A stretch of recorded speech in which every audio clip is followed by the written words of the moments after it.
Estamos chegando no fim do ano. Quem está se preparando para o fim do ano aqui? Deixa eu ver a mão também, né? Acredito que muitos de nós já estão fazendo planos. Plano é uma coisa que está dentro de nós. Mesmo que você talvez não esteja fazendo plano, você está nos planos de alguém. Então, o plano é inevitável que nós estejamos fazendo. Muitos já estão pensando nas férias. Alguns emendam o fim do ano com as férias, outros vão sair no fim do ano e nas férias ainda, né? E assim segue, né? Então, todos nós, quando queremos executar algo com eficácia na nossa vida, nós planejamos, nós criamos aquela sensação de estarmos cumprindo com metas. Nós criamos aqueles planos, aquelas metas, alvos e objetivos para chegarmos no fim do ano, né? Ou naquela época que nós determinamos e conseguir fazer as coisas que nós sonhamos e vamos dessa forma realizar, né? É dessa forma que nós traçamos a nossa vida. Uma vez eu ouvi uma frase de alguém, não lembro quem, que falou que pessoas sem objetivo é uma pessoa morta. Porque as pessoas que não criam objetivos para si, elas acabam não encontrando o sentido da sua vida. Nós, graças a Deus, nós vemos um objetivo em nossa vida em servir a Deus. Mas as pessoas criam objetivos para tudo. Provavelmente, a maioria dos que são casados aqui planejou casar um dia. Ninguém simplesmente acordou de manhã e falou: hoje eu vou casar. Eu vou escolher aquela lá que está lá no fundo lá. Não foi assim que foi feito, né? Primeiro, o que aconteceu?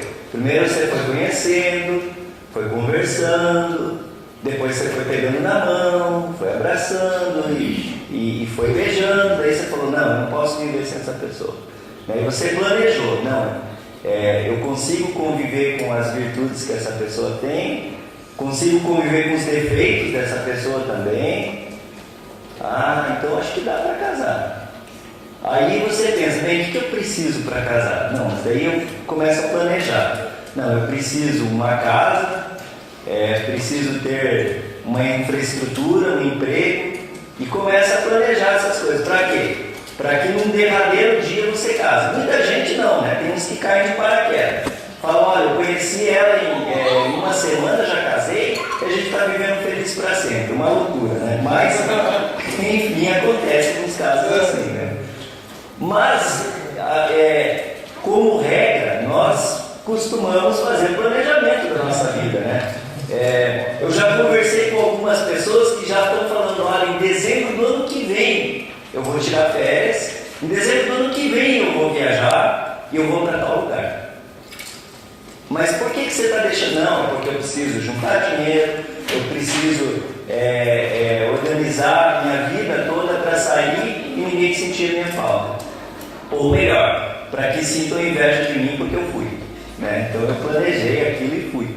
Né? Então assim é a vida da maioria de todos nós. Nós planejamos, nós, os adultos, né, falamos para os nossos filhos: o que você quer ser quando crescer? Aí muitos falam: eu quero ser piloto de avião, eu quero ser astronauta, né, porque eu quero ir para o espaço. Outros já falam: não, eu quero ser minerador, eu quero ir lá para o meio da terra. Né? Uns querem sair, outros querem ir para o meio da terra. E aí você começa a falar: mas o que você está planejando para você chegar até esse objetivo? O que você vai fazer para chegar aí? Aí vem as respostas: pai, eu não estou estudando muito, porque... Então, você precisa estudar, filho. Você precisa aprender a obedecer aos pais. Você precisa fazer isso, fazer assim, assim, assim.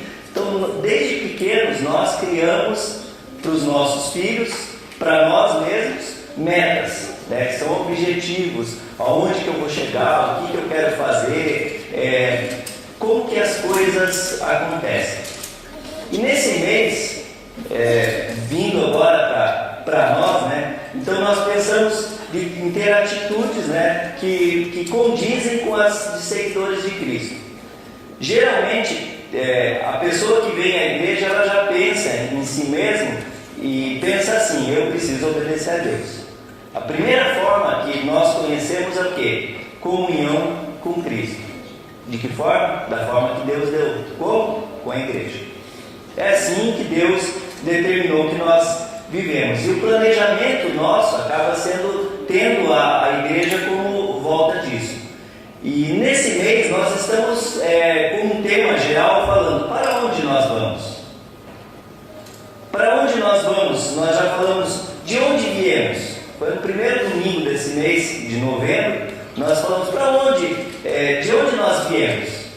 É uma pergunta interessante nós fazemos para sabermos para onde vamos, né? No outro domingo nós falamos sobre nossos alvos, que uma pessoa sem alvos, ela é uma pessoa sem direção. Então nós precisamos ter alvos fixos em nossas vidas. É como eu acabei de falar, eu fiz um planejamento de metas, eu vou fazer alguma coisa assim e tal. Então isso é criar alvos e metas. No domingo passado nós falamos sobre dinheiro. Aí você fala, não, mas peraí, primeiro você estava falando para onde vamos, agora você está falando de dinheiro. Claro, tudo precisa de um cálculo.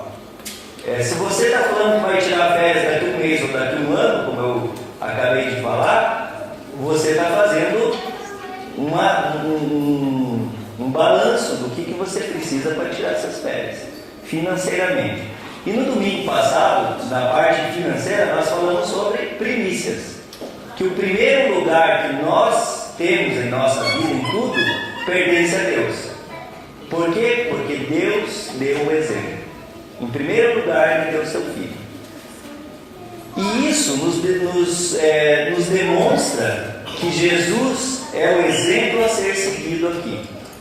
Porque Jesus, desde antes da sua vida, Ele foi planejado por Deus. A primícia de Deus sendo Jesus já tinha sido planejado.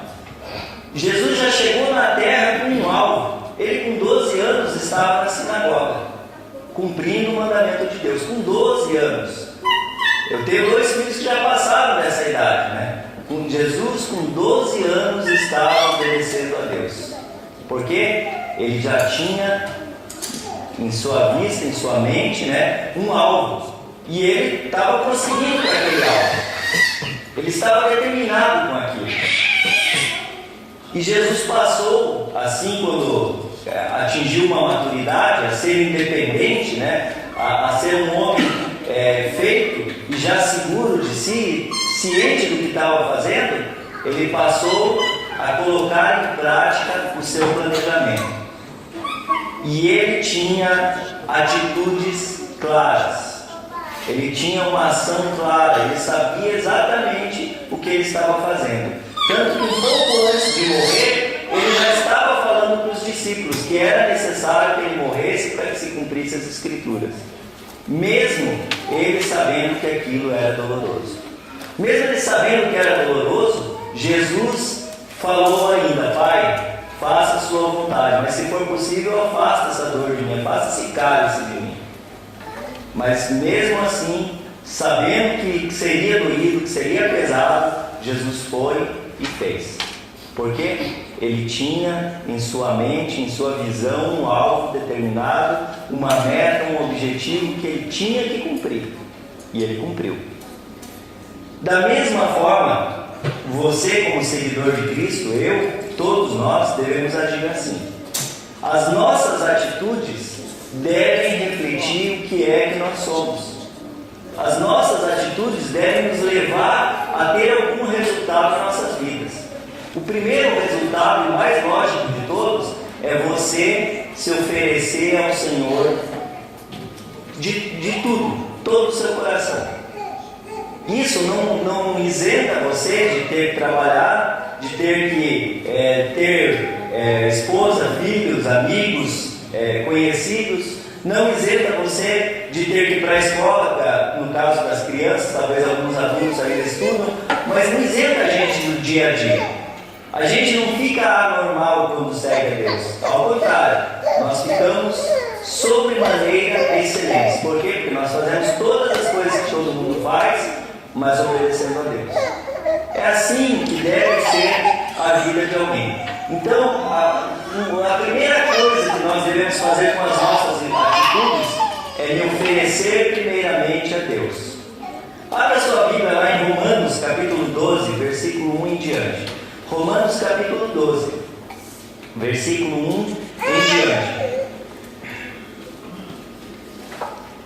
Esse é um texto que eu gosto muito, porque ele fala da nossa atitude.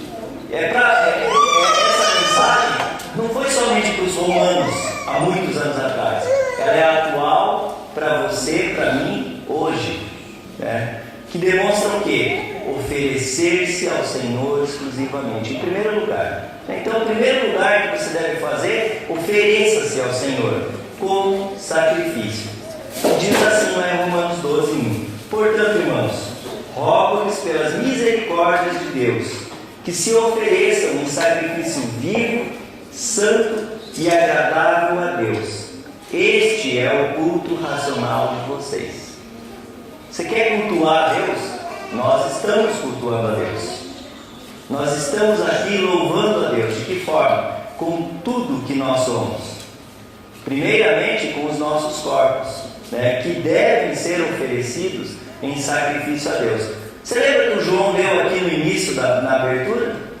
Que ele falou que hoje deveríamos estar aqui matando um cordeiro, um animal, para que o nosso sacrifício fosse, para que esse sacrifício pagasse as nossas dívidas diante de Deus. Antigamente, hoje é diferente. Hoje você é o sacrifício vivo, santo e agradável a Deus.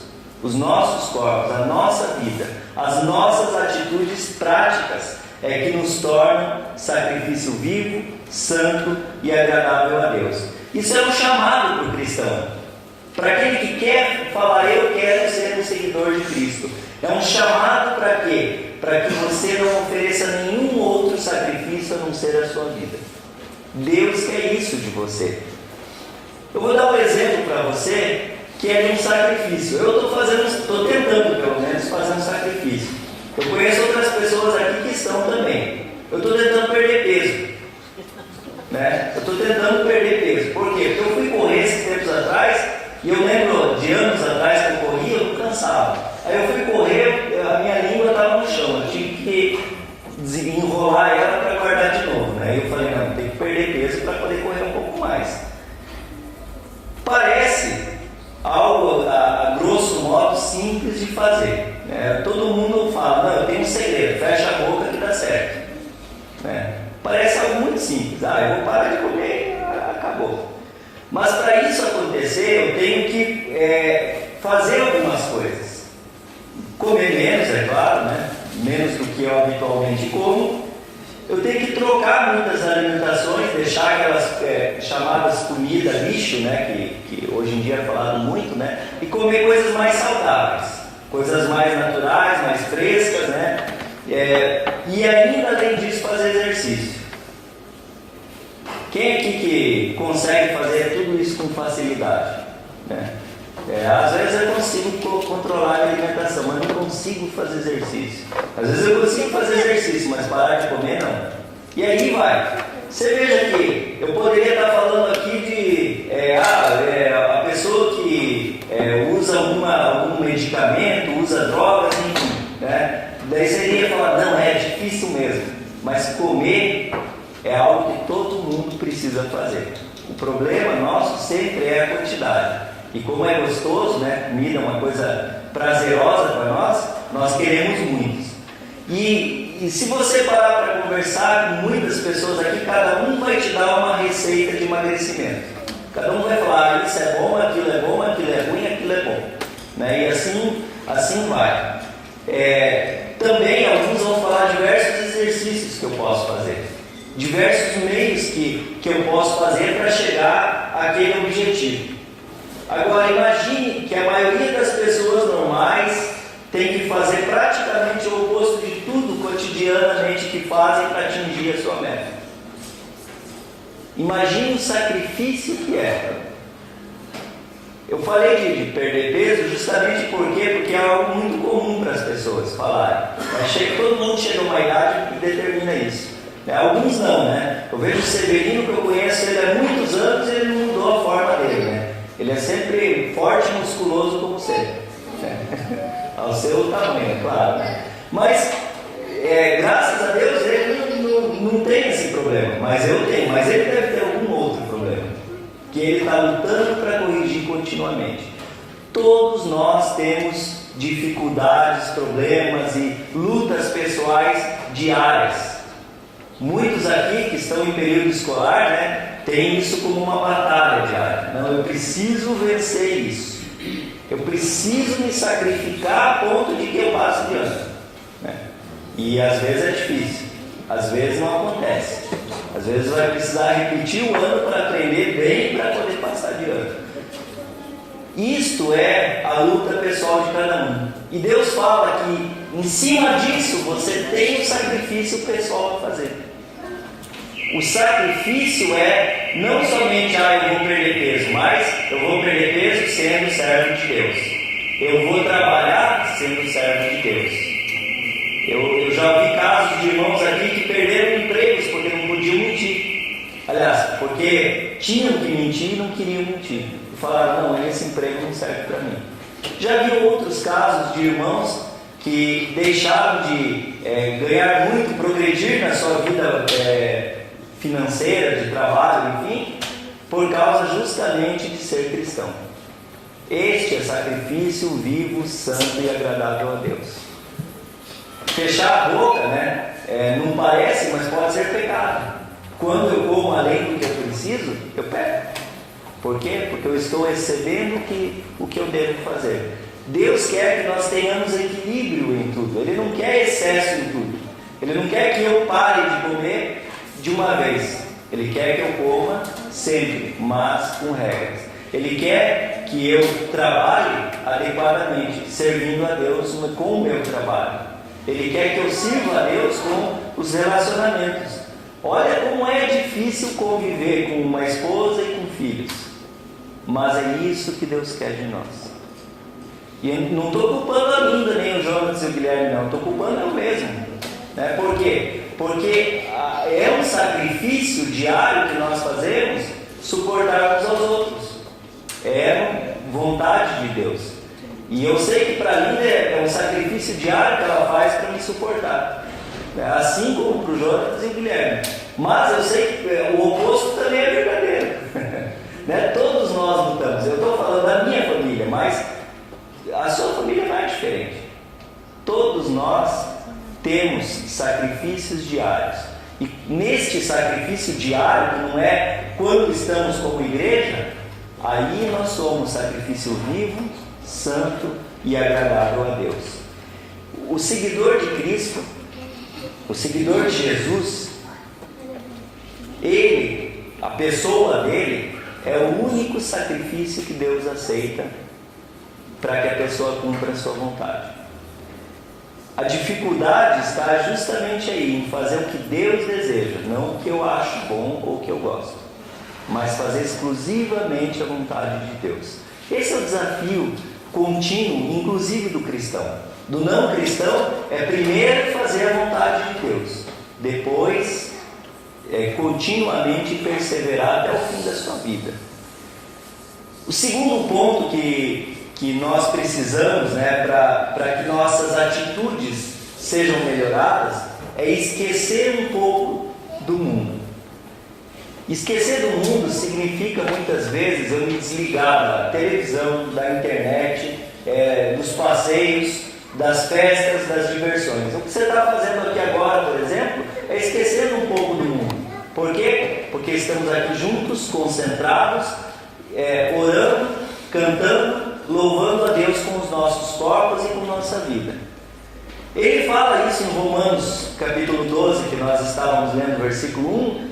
Vamos ver o versículo 2 e 3 aqui. Versículo 2 e 3 ele ainda fala assim: se eu uso a mim como sacrifício vivo, santo e agradável a Deus, ele continua falando assim: não se amoldem ao padrão deste mundo, mas transformem-se pela renovação da sua mente, para que sejam capazes de experimentar e comprovar a boa, agradável e perfeita vontade de Deus.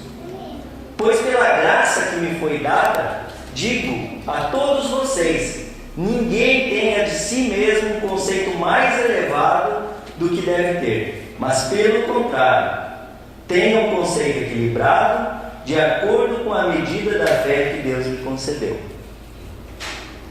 Nós vivemos com padrões. Ontem eu fiz uma pergunta difícil para o Jonas, para mim eu perguntei, o que é padrão para você? Cada um tentou me explicar e tudo, e eu comecei a perguntar mais, porque o problema às vezes é o padrão. As coisas com as quais nós fazemos, hábitos e tudo mais, nós transformamos tudo isso em padrão. A maioria das pessoas tem uma vida padrão. Você tem um horário de acordar, você tem um ritual de manhã, às vezes você come, às vezes você não come, às vezes você levanta e sai correndo trabalhar atrasado. É um hábito. Pode perceber que na sua vida é um hábito. Para mim, geralmente, todo dia eu faço o mesmo hábito de acordar e trabalhar. É a hora de me alimentar, tem que ser mais ou menos o mesmo horário. Então, quando nós fazemos isso, nós criamos um padrão. O padrão é aquela linha do que é correto, né? Aquilo é onde deve ser feitas as coisas. Eu já vi padrão de roupa, por exemplo, né? Então a roupa é padrão. O que acontece? O corte dela dá certinho ali na manga, aqui e tudo mais. Eu não entendo muito de costura, mas sei que tem que ter um padrão. O que acontece quando está fora do padrão? A roupa fica maior, né? Fica assim ou fica assim. Então, exatamente isso é fora do padrão, no caso de uma roupa.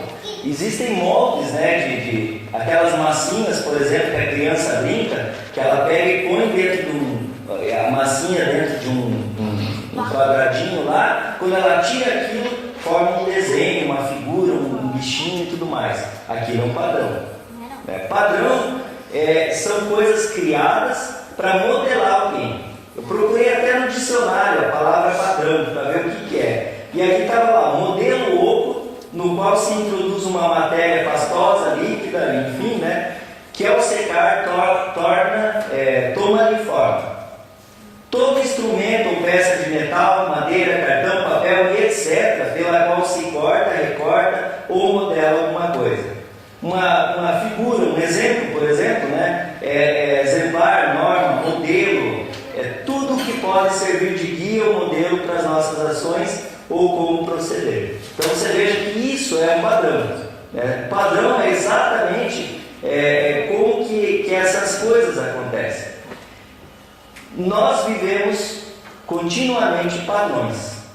O problema maior da humanidade como um geral, é quando se cria um senso comum. Por quê? Porque nem sempre esse senso comum, que é o padrão, né, é o padrão de Deus. É o padrão do mundo chamado. Por exemplo, né, deixa eu pensar no senso. Há um tempo atrás, quando eu era pequeno, quando eu era criança, eu lembro que a minha mãe, ela me educava com vara, com cinta, com chinelo, enfim. Ela me educava. Eu lembro uma vez, que eu nunca me esqueço disso, que ela estava vindo para a igreja, a Ana Thaís não está aqui, mas eu vou falar dela, né?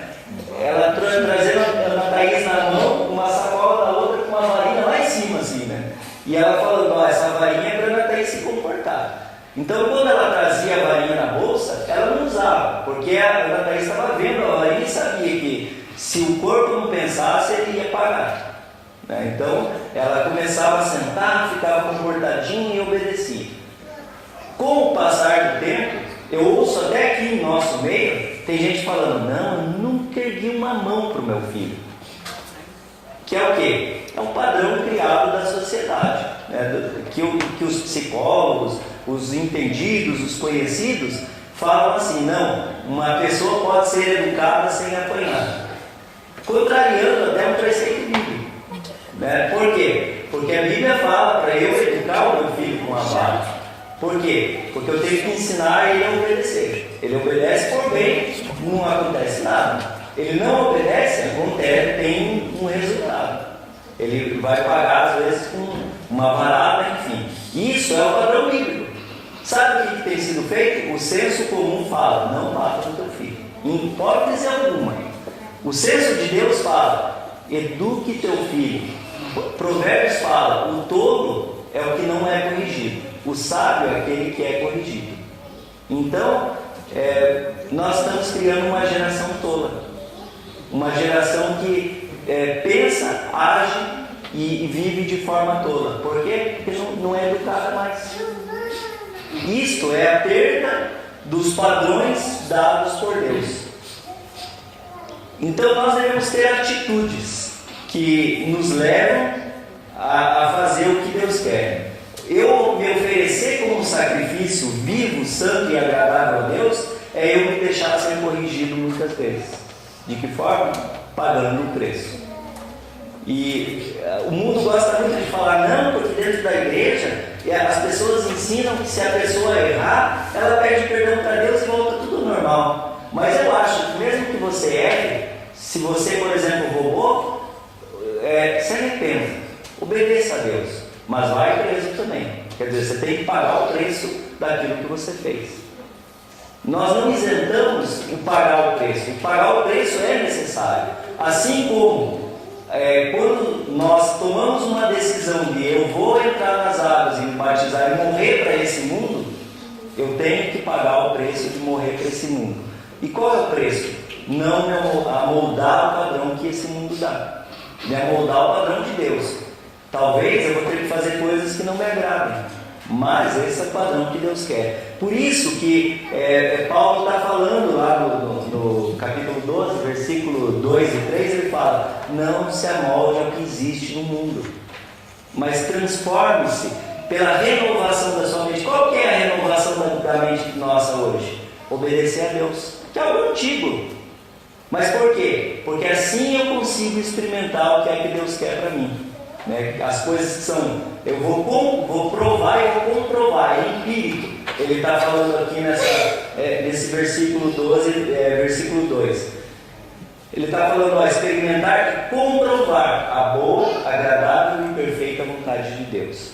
Aí ele ainda continua falando, olha, a graça que me foi dada, digo a todos vocês, ninguém tenha de si um conceito mais elevado do que deve ter, mas pelo contrário, tenha um conceito equilibrado na medida da fé que Deus lhe concedeu. Ou seja, vá crescendo, vá continuamente crescendo em direção a Deus, não com um padrão dado pelo mundo e você vai ficar com aquilo só e achar que está tudo certo. Não está bom, não é o suficiente.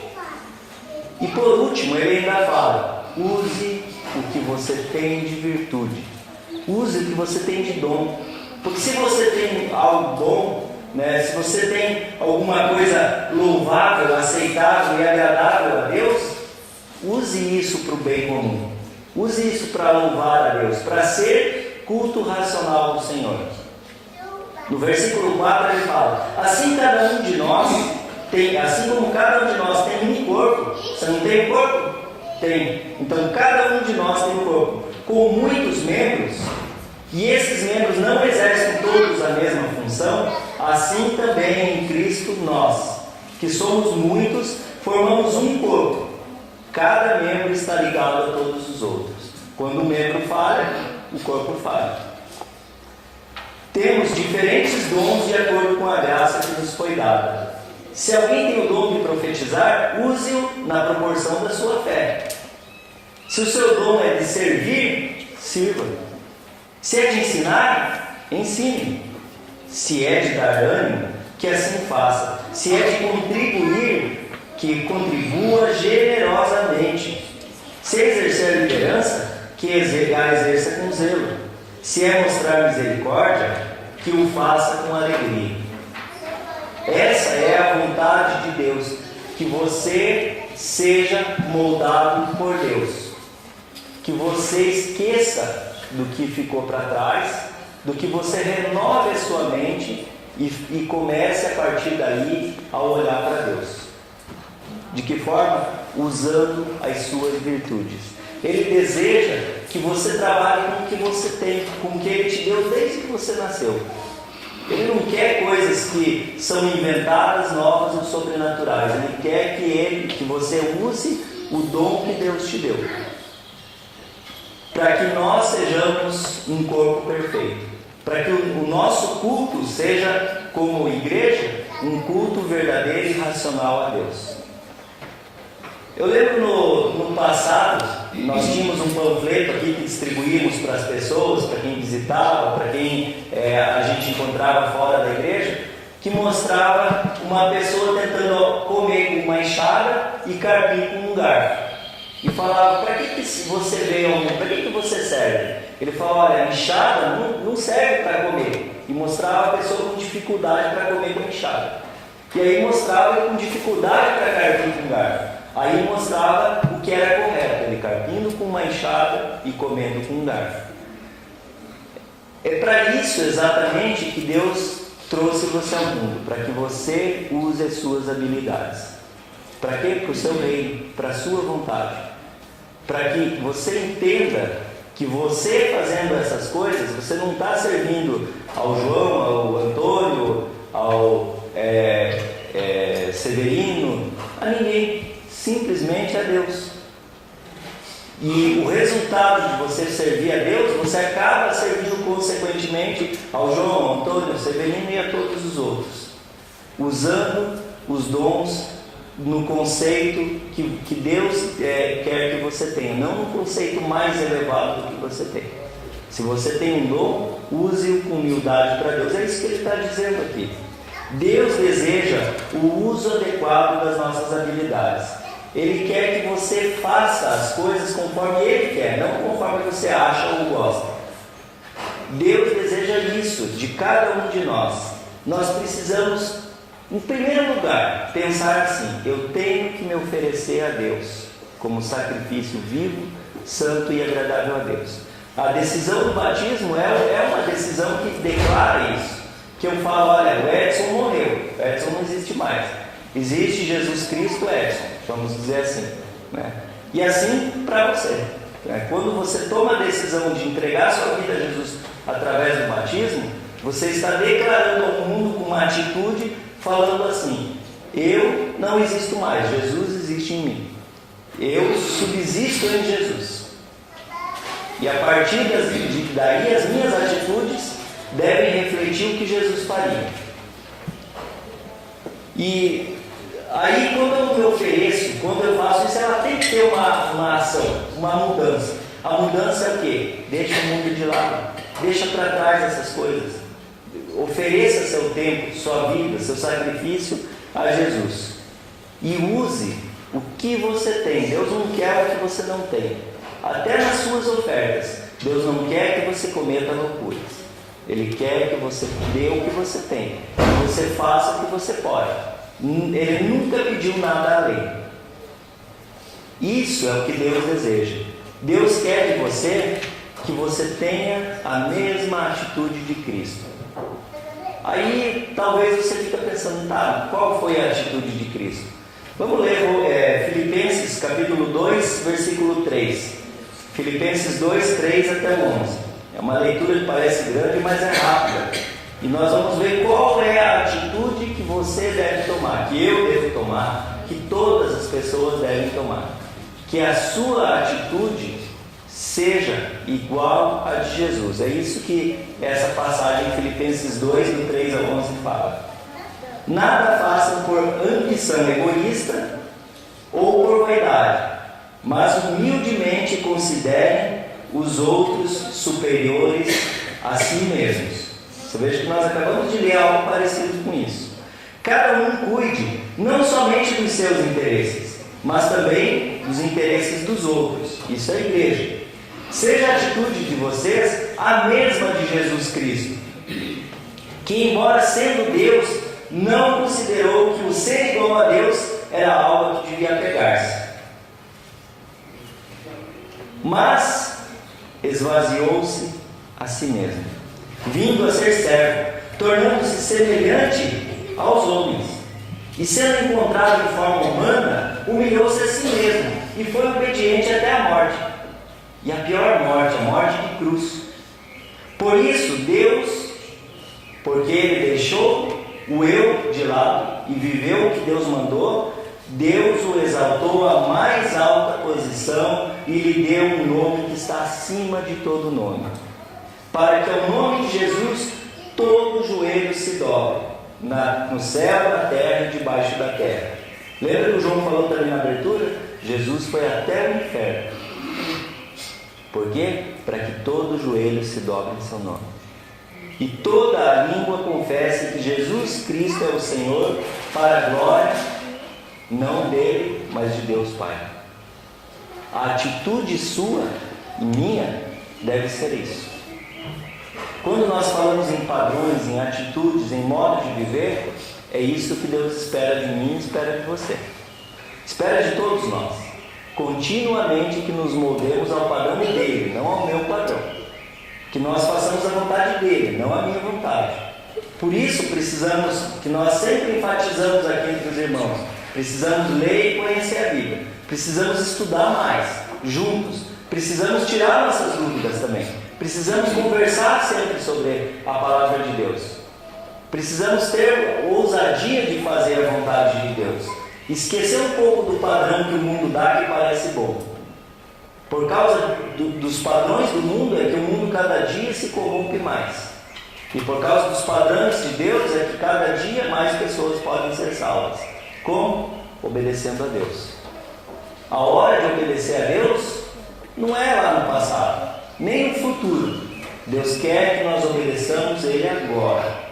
A começar de agora. Ah, mas eu tenho tal problema, eu tenho isso, eu tenho aquilo, eu tenho aquele outro. Tudo é desculpa. A desculpa que Deus quer é: primeiro me obedeça.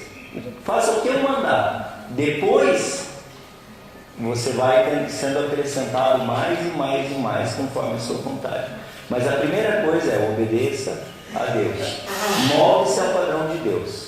A sua atitude deve ser a mesma atitude de Jesus. Que ele podia chegar na terra e falar: eu sou Deus em pessoa. Não, ele fez o quê? Eu sou homem como qualquer um outro. Ele continuamente falou de si: eu sou o filho do homem. Porque ele é vindo de homem. E isso é o padrão que Deus deu. Ele se humilhou, ele se reduziu para que Deus o exaltasse. E quando você se reduz, você vai ser devidamente no momento certo exaltado por Deus. Você prefere ser exaltado pelos homens ou por Deus? Se você prefere por Deus, não perca tempo. Obedeça a Ele hoje. Mude as suas atitudes. Mude o seu modo de agir, de pensar, de raciocinar a vida e as coisas. Assim, você vai estar fazendo o que Deus quer. A pergunta de para onde vamos tem tudo a ver quando você pensar sobre sua atitude. Você vai para onde você merece conforme a sua atitude. Se você obedecer a Deus, você vai ficar junto dele. Se você desobedecer, você vai ficar separado de Deus. Então essa é uma resposta muito séria para as nossas decisões. Obedecer a Deus significa cumprir com a sua vontade. Que Deus seja louvado. Hoje se fará um altar ao Senhor. Louvaremos o seu nome.